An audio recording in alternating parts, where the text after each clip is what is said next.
Les damos la cordial bienvenida a este espacio de reflexión. 5 de febrero, del Evangelio según San Marcos. En aquel tiempo, como la fama de Jesús se había extendido tanto, llegó a oídos del rey Herodes el rumor de que Juan el Bautista había resucitado y sus poderes actuaban en Jesús. Otros decían que era Elías y otros que era un profeta comparable a los antiguos. Pero Herodes insistía: es Juan, a quien yo le corté la cabeza y ha resucitado. Herodes había mandado apresar a Juan y lo había metido encadenado en la cárcel. Herodes se había casado con Herodías, esposa de su hermano Filipo, y Juan le decía: no te está permitido tener por mujer a la esposa de tu hermano. Por eso Herodes lo mandó a encarcelar. Herodías sentía por ello rencor contra Juan y quería quitarle la vida, pero no sabía cómo, porque Herodes miraba con respeto a Juan, pues sabía que era un hombre recto y santo y lo tenía custodiado. Cuando lo oía hablar quedaba desconcertado, pero le gustaba escucharlo. La ocasión llegó cuando Herodes dio un banquete a su corte, a sus oficiales y a la gente principal de Galilea con motivo de su cumpleaños. La hija de Herodías bailó durante la fiesta y su baile le gustó mucho a Herodes y a sus invitados. El rey le dijo entonces a la joven: pídeme lo que quiera y yo te lo daré. Y le juró varias veces: te daré lo que me pidas, aunque sea la mitad de mi reino. Ella fue a preguntarle a su madre: ¿qué le pido? Su madre le contestó: la cabeza de Juan el Bautista. Volvió ella inmediatamente junto al rey y le dijo: quiero que me des ahora mismo en una bandeja la cabeza de Juan el Bautista. El rey se puso muy triste, pero debido a su juramento y a los convidados, no quiso desairar a la joven, y enseguida mandó a un verdugo que trajera la cabeza de Juan. El verdugo fue, lo decapitó en la cárcel, trajo la cabeza de Juan en una bandeja, se la entregó a la joven y ella se la entregó a su madre. Al enterarse de esto, los discípulos de Juan fueron a recoger el cadáver y lo sepultaron. Palabra del Señor. Gloria a ti, Señor Jesús. Si algo no podemos olvidar, es la hospitalidad. El que recibe a un hermano, recibe a Cristo. Según la lectura de la carta a los Hebreos, que es el mismo ayer, hoy y siempre, la hospitalidad se nutre del amor fraterno, que la misma carta nos exhorta a conservar. La hospitalidad es la virtud que se ejercita con el extranjero, con el temporero, con los desvalidos, atendiendo a sus necesidades. Ejercer la hospitalidad lleva implícito la escucha paciente de quien quiere mi servicio y entrega. En esta época de pandemia se ha silenciado el drama de muchos refugiados y migrantes que han huido de sus países en busca de una mayor estabilidad. Todavía hoy, pasadas las 2 décadas del siglo XXI, se siguen alzando voces irrespetuosas respecto a la migración venida de otros países. Justificamos nuestros pensamientos de indiferencia ante el drama de la inmigración debido a la pobreza, la inestabilidad, la inadaptación de la cultura o la religión. Aún resuenan las palabras del Papa Francisco en su viaje a Lampedusa. Adán, ¿dónde estás? Es la primera pregunta que Dios dirige al hombre después del pecado. ¿Dónde estás, Adán? Adán es un hombre desorientado que ha perdido su puesto en la creación porque piensa que será poderoso, que podrá dominar todo, que será Dios. Y la armonía se rompe, el hombre se equivoca.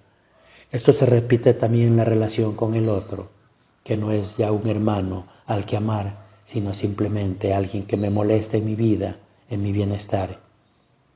Y Dios hace la segunda pregunta. Caín, ¿dónde está tu hermano? El sueño de ser poderoso, de ser grande como Dios, en definitiva, de ser Dios, lleva una cadena de errores, que es cadena de muerte. Lleva a desamarrar la sangre del hermano, a derramar sangre inocente. Son dos preguntas que no podemos obviar desde la fe. La fe nos responsabiliza fundamentalmente en estas situaciones a dos cosas. La primera, corregirá nuestro error, regenerando todo sentido humano y fraterno. La segunda es una responsabilidad con nuestros hermanos, trabajando por sus derechos, alzando nuestra voz de profetas. No podemos permitir que nuestros aires de grandeza tiñan nuestros mares de pobreza y de muerte y se conviertan nuestras miradas en los océanos de la indiferencia. La indiferencia nos ha ganado el terreno respecto al amor fraterno. Este último parece encapsulado, guardado en nuestros almacenes vitales, como si fueran latas de conserva guardadas para tiempos de emergencia. El amor fraterno no puede ser ocasional, no es una actitud puntual, ha de ser un compromiso constante que haga latir el corazón creyente, porque seguimos llevando a Cristo en nuestras mentes y Él configura nuestro actuar. No podemos tan solo esperar los tiempos mejores y propicios para la fe. Estamos ante un pasaje que el Evangelio en la gente se pregunta por la identidad de Jesús. Es profeta como los antiguos, es Elías. Es la escena que se centra en Herodes, que siente curiosidad por Jesús y del que afirma que es Juan Bautista quien él había mandado decapitar y que ha resucitado. El pasaje de Marco continúa esta narración histórica de la muerte de Juan el Bautista. Quiero centrarme en la parte del rey Herodes, que hace una promesa a su hija Herodías, seducida por su baile. Te daré lo que me pidas, aunque sea la mitad de mi reino. No podemos fijar en los personajes. Por un lado, está un rey embriagado, sin capacidad de discernir, incapacitado para pensar sobre decisiones fundamentales de la vida, sobre todo cuando está en juego la vida de un profeta. Por otro lado está la hija, que pide orientación a su madre Herodías y que se deja manipular por la ira y la venganza de su madre. Por último está Herodías, que se muestra implacable porque ve la oportunidad de vengarse del profeta. El texto dice que aborrecía a Juan el Bautista y quería quitarlo de en medio. Embriaguez, incapacidad, desorientación, manipulación y venganza dieron por aniquilada la vida de un profeta. No siempre es la verdad profética lo que genera vida. No siempre es estabilidad, el bienestar o el poder lo garantiza los derechos y la justicia. En ocasiones median los intereses políticos, personales, culturales o religiosos que ciegan nuestra vida. ¿Cuál es la verdad profética que lanzaremos a los hombres de hoy cuando son estas actitudes las que se fomentan en nuestra cultura? ¿Cuál es la esperanza frente a la aniquilación? ¿Cuál nuestra sed de justicia frente al abuso de poder? ¿Cuál es la verdad que pronunciamos frente a la manipulación?